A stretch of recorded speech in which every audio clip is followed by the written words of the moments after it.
Huntsville is at the forefront of the next lunar landing. Today, NASA announced the Marshall Space Flight Center will be leading the Lunar Lander project, which is the spacecraft that will take astronauts directly to the surface of the moon.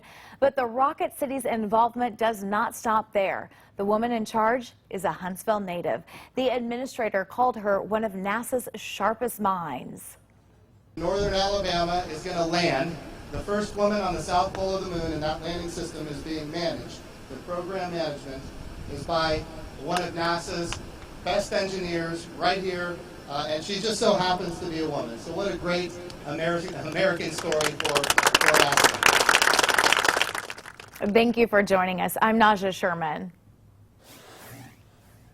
And I'm WAAY 31 News anchor Dan Schaefer. That historic announcement by Jim Bridenstine, NASA administrator, was made about a mile from where I'm standing right now at the base of an SLS test stand. We showed you that in our earlier newscast. Well, we have moved a little bit. We are now at a National Historic Site here at Redstone. This is the Redstone rocket test stand. Believe it or not, that is an actual Redstone rocket.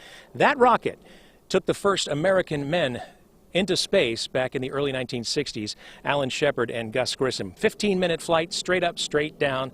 How far we have come. Now, over the last couple of days, a lot has been made of what was looking like a political tug-of-war between Johnson Space Center over in Houston and Marshall Space Flight Center right here in Huntsville over that lunar landing program. Now, while Huntsville has been chosen to lead that lunar landing program, Administrator Bridenstine made it clear that returning to the moon and eventually onto Mars is an effort that's going to require everyone at every NASA facility. He reiterated President Trump's support for the program and said they also couldn't have done it without the help of Congress.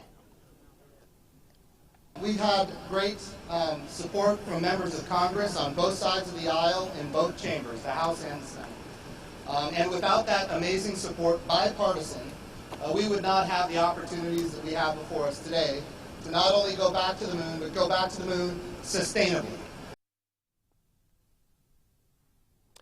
The fear, of course, is that presidents change and congressional seats change and congressional priorities change for the country. But right now, NASA is asking for an additional $1.6 billion in funding for the Artemis program.